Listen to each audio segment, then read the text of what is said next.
इस मूवी में सुबह होते ही जंगदू डिफरेंट मार्शल आर्ट्स की प्रैक्टिस करता है। जूडो, किंतो, तकवंडो वगैरह में इसने टॉप पोजीशन हासिल की। अपने दोस्तों के साथ गेम्स खेलना और अपने बाप के चिकन रेस्टोरेंट में डिलीवरी का काम संभालना इसके हर रोज का काम है। इसी तरह एक रात डिलीवरी करते हुए उसने दो आदमियों को लड़ते देखा। एक है मार्शल आर्ट ऑफिसर मिंजू और दूसरा क्रिमिनल। क्रिमिनल ने कांच की बोतल तोड़कर ऑफिसर पर जानलेवा हमला किया। बुलेट प्रूफ जैकेट ना होती तो बोतल उसके आर पार हो जाती। मिंजू बेचारा उससे कैसे लड़ता, वो पहले से जख्मी है। तभी जंगदू मैदान में आया। उसने एक ही झटके में क्रिमिनल को बेहोश कर दिया। क्रिमिनल ने एंकलेट पहना था, मतलब जीपीएस ट्रैकर। इसी बहादुरी के लिए उसे अवार्ड दिया गया। यहाँ इसकी मुलाकात इलेक्ट्रॉनिक मॉनिटरिंग डिवीजन के डायरेक्टर किम से हुई। ये ऐसे क्रिमिनल्स पर नजर रखते हैं जो जेल में अपनी सजा काट कर आ चुके। इनमें से ज्यादातर मर्डरर्स और रेपिस्ट हैं। डायरेक्टर किम ने अपनी मजबूरी बताई। उनके पास क्रिमिनल्स बहुत ज्यादा हैं, लेकिन उन पर नजर रखने वाले ऑफिसर्स बहुत कम। पहले से सब डबल शिफ्ट लगाते हैं। मिंजू के हॉस्पिटलाइज होने के बाद ये काम और मुश्किल हो गया। जंगदू के फाइटिंग स्किल्स बहुत अच्छी हैं,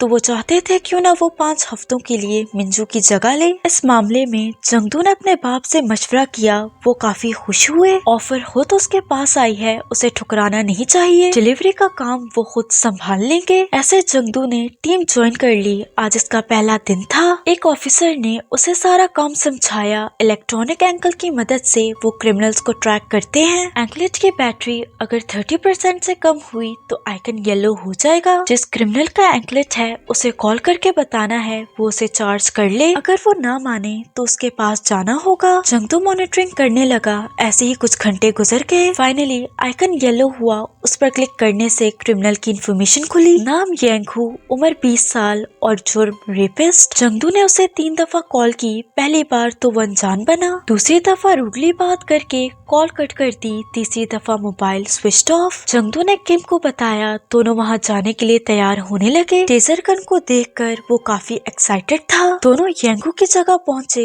लेकिन एग्जैक्ट वो कहाँ पर रहता है ये पता लगाना उनके लिए मुश्किल था। जंगदू ने अपने अच्छी ऑब्जर्वेशन से पता लगा लिया। सब घरों की खिड़की पर ग्रिल लगी है सिवाय एक खिड़की के। उसे यकीन है ये येंगू का घर है और उसी ने ही ग्रिल हटाई ताकि उसे पुलिस से भागने में आसानी हो। जंगदू इसी खिड़की पर नजर रखेगा। डायरेक्टर किम अंदर जाकर दरवाजा खटखटाने लगे। अंदर येंगू एक लड़की के साथ जबरदस्ती करने की कोशिश कर रहा था। गुस्से में चाकू लेकर किम को वहाँ से जाने का कहने लगा। किसी तरह लड़की ने दरवाजा खोलकर किम को अंदर आने दिया। येंगू खिड़की से बाहर भागा। मुलाकात जंगदू से हुई। चाकू लेकर वो उसकी तरफ बढ़ने लगा। जंगदू ने उसे किक किया और टेजर गन से शॉक देकर बेहोश कर दिया। रूल्स तोड़ने के लिए किम ने येंगू को गिरफ्तार किया। जंगदू ने एक और क्रिमिनल की मशकूक हरकत नोटिस की। ये बच्चों के साथ गलत काम करता है। फिलहाल ये चाइल्ड केयर के आसपास है। जंगदू किम को लेकर वहाँ पहुँचा। वो आदमी बच्चों को देखकर गलत काम कर रहा था। उन्हें देखकर वो भागने लगा।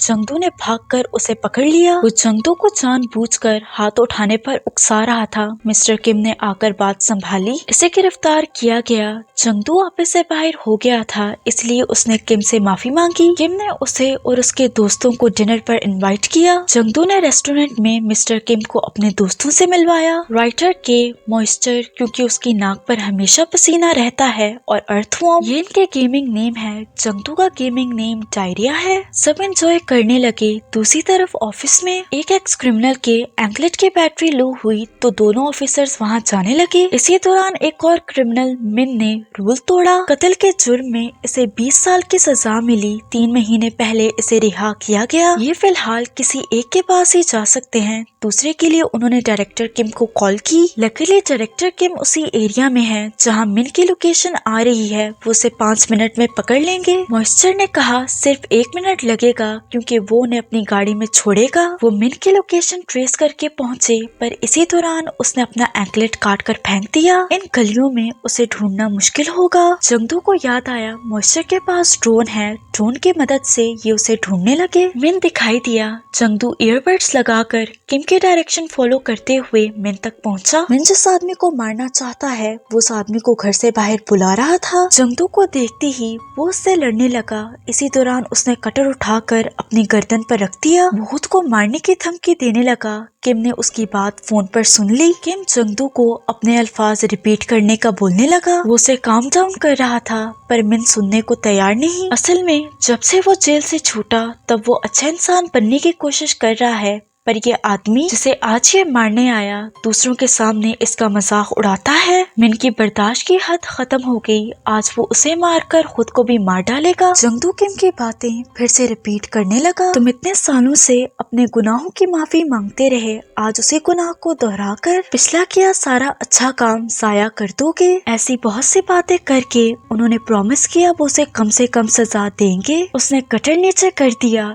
इस इंसिडेंट के बाद जंगदू डायरेक्टर किम से काफी इम्प्रेस हुआ। वो अपने बाल कटवाने सुनजंग के हेयर सैलून आया। वो अक्सर यहाँ पे डिलीवरी करता था, इसलिए दोनों की काफी अच्छी जान पहचान है। जंगदू वहाँ से निकला। जाते हुए उसे वहाँ पर एक अजीब सा आदमी दिखा। रेस्टोरेंट में बैठा वो आदमी गंदी नजरों से वेट्रेस को देख रहा था। बहाने से उसे टच किया। एज एक्सपेक्टेड उसने एंकलेट पहना है। जंगदू भागकर अपने ऑफिस आया। उसी आदमी का डेटा निकाला। नाम है गुमनाम, रेपिस्ट है, वो भी हाई रिस्क वाला। वो रेस्टोरेंट से जाने लगा। किम के आते ही जंगदू ने ये सारी बातें बता दी। किम ने उसके बात को सीरियस लिया। जल्दी से गुमनाम को कॉल की। फोन उठाते ही उसने कहा ये खेलने का वक्त है, आज मैं अपनी मर्जी करूंगा। दोनों वहाँ से निकले। गुमनाम अपना शिकार ढूंढने लगा। वैसे एरिया में आया जहाँ किम लोगों को सिग्नल मिलना बंद हो गए। दोनों उसी वेट्रेस के पास आए। उसने बताया वो अभी वहाँ से निकला। गुमनाम ने उसे बर्थडे पर इनवाइट किया पर लड़की ने उसे मना कर दिया। किम और जंगदू अलग अलग होकर उसे ढूंढने लगे। वैसे शॉप्स पर फोकस कर रहे थे जहाँ एक औरत काम करती हो। दोनों ऐसे ही शॉप्स पर ढूंढने लगे। तभी जंगदू को याद आया जब वो बाल कटवाने आया तब गुमनाम उस शॉप से निकला, विच मीन्स उसकी नजर सुनजोंग पर हो सकती है। वो जल्दी से वहाँ की तरफ भागने लगा। उसका शक सही निकला। सैलून में आकर गुमनाम ने दरवाजा लॉक किया। देर रात का टाइम है, सुनजंग के अलावा वहाँ कोई नहीं। उसे ऐसा करता देखकर सुनजंग उसकी नीयत जान गई। वो अपना सेल्फ डिफेंस करने लगी पर वो पागल आदमी उस पर हावी होने लगा। गुमनाम उसे मारने की कोशिश करने लगा। जंगदू कांच तोड़कर अंदर घुसा। सुनजंग को बचाकर अच्छे से गुमनाम की ठुकाई की। हथकड़ी पहनाकर सुनजंग को हौसला दिया। ऑफिस में हायर अथॉरिटीज कीजंग के बारे में डिस्कस करने लगी। कीजंग ने 15 बच्चियों के साथ ज्यादती की जिनकी उम्र 13 साल से भी कम थी। 20 साल जेल में चक्की पीसने के बाद अब उसे आजाद किया जाएगा। मार्शल आर्ट ऑफिसर्स उस पर कड़ी नजर रखेंगे। कीजंग ज्यादा क्राइम उस वक्त करता है जब बच्चियां स्कूल से आती या जाती हैं, इसीलिए दिन के टाइम पर जो उस पर नजर रखेगा उस पर ज्यादा रिस्पॉन्सिबिलिटी होगी। टफ स्केड्यूल होने के बाद भी किम ने ये जिम्मेदारी अपने कंधों पे ली। जंगदू किम से मिलने आया। उसके 5 हफ्ते पूरे हुए लेकिन अब वो इस जॉब को फुल टाइम करना चाहता है। मिस्टर किम काफी खुश हुए। उन्होंने जंगदू के कोट पर और बैज लगाए, विच मीन्स ये फुल टाइम ऑफिसर बन गया। दोनों कीजंग से मिलने जेल में आए। उसे बाहर लाने से पहले उन्होंने एंकलेट पहनाया। मजीद 10 साल उसे ये एंकलेट पहने रखना होगा। कीजंग को पूरी सिक्योरिटी के साथ उसके घर लाया गया। सारे लोग उसे देखकर एहतजाज करते हुए अंडे फेंकने लगे। उसके आसपास के पड़ोसी नहीं चाहते थे वो इस इलाके में वापस आए। एक रेपिस्ट को सिक्योरिटी देने के लिए लोगों को पुलिस वालों पर भी बहुत गुस्सा आया। जब कीजंग को उसकी बिल्डिंग में ले जाया जा रहा था तब उसकी गंदी नजर सामने वाली बिल्डिंग में रहने वाली बच्ची पर पड़ी। बाप ने जल्दी से अपनी बेटी को अंदर किया। रात को 2 पुलिस ऑफिसर्स उसकी बिल्डिंग के बाहर पेट्रोलिंग करके वापस गए। उनके जाते ही ब्योंग कीजंग से मिलने आया। वो उसकी तरह एक क्रिमिनल है। दोनों रूफटॉप पर आकर सिगरेट फूकने लगे। ब्योंग किसी काम को लेकर उससे जवाब चाहता था। कीजंग ने वो काम करने के लिए हाँ कह दी। उसकी नजर सामने वाली बिल्डिंग के उसी घर पर गड़ी हुई थी। सुबह कीजंग अपने बिल्डिंग से बाहर निकला।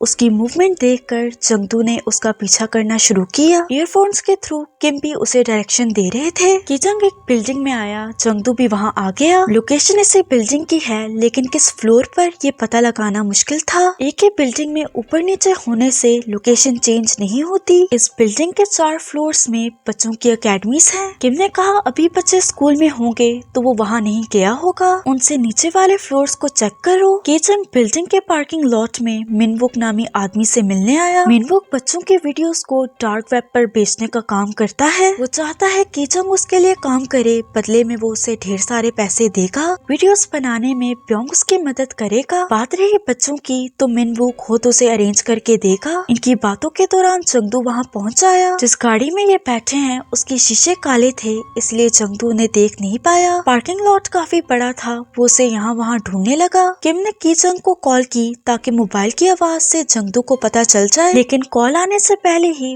वो पार्किंग लॉट से निकल आया। किम ने यहाँ आने की वजह पूछी, उसने बताया वो किम्बाब खाने आया। सीढ़ियों से होते हुए वो किम्बाब के रेस्टोरेंट जाने लगा जो इसी बिल्डिंग में था। जंगदू भी जल्दी से वहाँ भागा, ये देखने के लिए कि वो वहाँ है या नहीं। जंगदू के आने के 2 सेकंड्स पहले कीचंग वहाँ आकर बैठ गया। जंगदू ने उसे वहाँ देखकर सुकून की सांस भरी। ऑफिस आने के बाद उसने किम को बताया उसने कीचंग के घर के आसपास की सारी जगह चेक की। उसके घर के आसपास बहुत से किम्बाब की शॉप्स हैं, वो वहाँ क्यों नहीं गया। दूर किसी बिल्डिंग में जाने की क्या जरूरत, उन्हें दाल में कुछ काला लगा। जंगदू ने जिम्मेदारी ली, जब भी वो घर से बाहर निकलेगा तब वो उस पर नजर रखेगा। इसी दौरान मिंजू उनसे मिलने आया। कल से वो अपना काम फिर से शुरू करेगा। तोहफे के तौर पर उसने जंगदू को ग्लव्स दिए। सुबह सवेरे स्कूल जाते हुए एक लड़की को पपी मिला। उस पपी को प्यार करते वक्त कोई उसे उठाकर ले गया। उसी रात प्योंग यांगू से मिला, वही खिड़की से भागने वाला। इन्होंने साथ में कुछ प्लान किया। फिर प्योंग ने कीचंग को रूम दिखाया जहाँ ये वीडियो शूट करेंगे।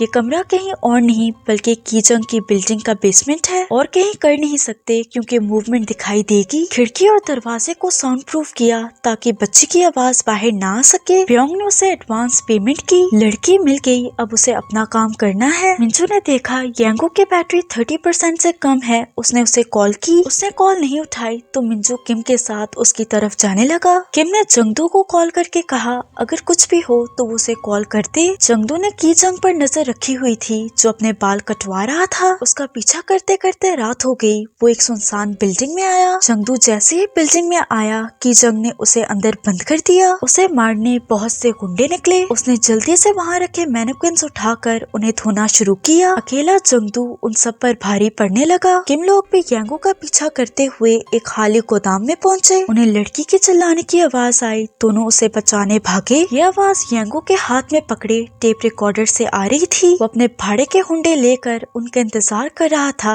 उन्हें भी ट्रैप किया गया। सारे हुंडे उन पर टूट पड़े। इसी दौरान मिंजू और किम अलग अलग हो गए। इनकी लड़ाई के दौरान यांगू ने किम के सर पर बैट से हिट किया। लोहे का बैट सर पर लगते ही किम बेहोश हो गया। मिंजू किसी तरह किम तक पहुंचा। उसने यांगू को दूर किया। वो किम को लेकर फिक्रमंद था, लेकिन हुंडे उसे छोड़ने को तैयार नहीं थे। जब मिंजू दूसरों से निपट रहा था तब यांगू ने उसके सर पर बैट से हमला किया। सर में चोट आने के बावजूद उसने लड़ने की कोशिश की, पर हुंडे उस पर भारी पड़ने लगे। टेजर गन से शॉक देकर बेहोश कर दिया। जंगदू ने सबसे निपटने के बाद किम को कॉल की। उसने कॉल नहीं उठाई। कीचंग वीडियो के लिए तैयार हुआ। प्योंग ने कैमरा वगैरह सेट किए। लड़की भी यहाँ मौजूद है। जंगदू भागकर कीचंग के घर तक पहुँचा। उसे बेसमेंट के दरवाजे से हल्की हल्की बच्ची की रोने की आवाज आई। उसने जल्दी से बेसमेंट की ग्रिल तोड़नी शुरू की। आवाज सुनकर पड़ोसी निकला तो उसने कहा पुलिस को जल्दी बुलाओ। अंदर कीचंग भी अलर्ट हो गया। ग्रिल हटाकर खिड़की तोड़कर अंदर घुसा। तभी कीचंग ने उस पर हमला कर दिया। इनकी लड़ाई के दौरान प्योंग ने जंगदू को चाकू से जख्मी किया। कीचंग बार बार उसके जख्म पर हिट करने लगा। दोनों में स्ट्रगल चलती रही। जंगदू ने कीचंग को पुश किया। सर लगने से वो बेहोश हो गया। उन्हें देखकर बच्ची काफी डर सहम गई थी। जंगदू उसके पास जाने लगा। कीचंग ने फिर से उस पर हमला कर दिया। तभी पुलिस की सायरन की आवाज आई। प्योंग खिड़की से भागा। जंगदू ने कीचंग की टांग पकड़ ली। पुलिस अंदर आई। कीचंग को शॉक भी दिया, पर फिर भी वो खिड़की से भाग गया। जंगदू काफी जख्मी है, उसे हॉस्पिटल में एडमिट किया गया। जंगदू का बाप बहुत उदास था। जागते ही जंगदू सबके बारे में सवाल करने लगा। कीचंग एंकलेट उतारकर गायब हो गया। पुलिस अभी भी उसे ट्रेस कर रही है। बच्ची को हिफाजत से उसके घर पहुंचा दिया गया। किम की गर्दन टूटी, जिससे उन्हें सर्जरी करवानी पड़ी। वो जल्दी ठीक हो जाएंगे। बात रहे मिंजू की तो वो इस सब में मारा गया। उसने अपने ऑर्गन्स भी डोनेट कर दिए। जंगदू उसकी मौत की खबर सुनकर काफी दुखी हुआ। उसकी वाइफ और बेटी अकेली रह गई।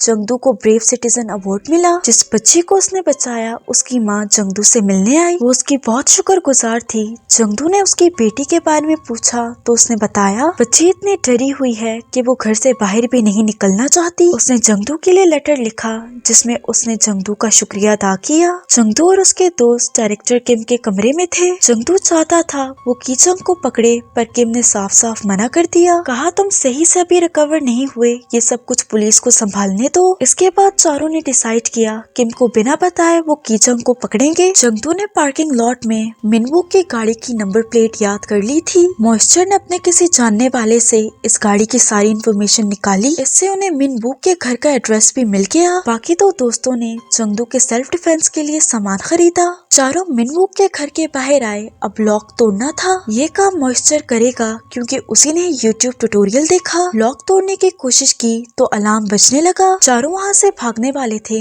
मिनवुक ने अलार्म की आवाज सुनकर दरवाजा खोला। इनकी किस्मत अच्छी थी, दरवाजा बंद करने से पहले ये चारों अंदर घुस गए। मिनवुक की पिटाई करके चेयर पर अच्छे से बांध दिया। मॉइस्चर ने उसके पीसी में यूएसबी लगाई। इससे मॉइस्चर के दोस्त ने मिनवुक का पीसी हैक कर लिया। पीसी में हजारों की तादाद में बच्चों की वीडियोस थी। मॉइस्चर ने सबको बताया ये बच्चों के साथ क्या काम करता है। जंगदू ने उसे नीचे गिराया। टेजर गन से डराकर उससे कीचंग का पता पूछने लगा। मिनवुक इतना सीधा तो है नहीं कि वो आराम से बता दे। जंगदू को बहुत गुस्सा आया। वो उसे शॉक देना चाहता था। बाकी सब उसे रोकने लगे। इसी दौरान मिनवुक की आंख टेजर गन से जख्मी हुई। चिल्लाने की आवाज बाहर ना जाए इसलिए उसके मुंह में सॉक्स रखी। राइटर के ने मिनवुक को उसकी आंख दिखाई। जल्दी हॉस्पिटल ना गया तो वो अंधा हो जाएगा। वो कीचंग का पता बता दे, वो एम्बुलेंस को बुला लेंगे। मिनवुक बताने के लिए तैयार हो गया। उसने कीचंग को अपना डेबिट कार्ड दिया था। उसके मोबाइल में टेक्स्ट मैसेजेस हैं जिससे पता चल जाएगा उसने कहां कहां पर डेबिट कार्ड यूज किया। 1 घंटे पहले उसने चाइनीज पवेलियन में इस कार्ड को यूज किया। जंगदू ने आखिरी सवाल पूछा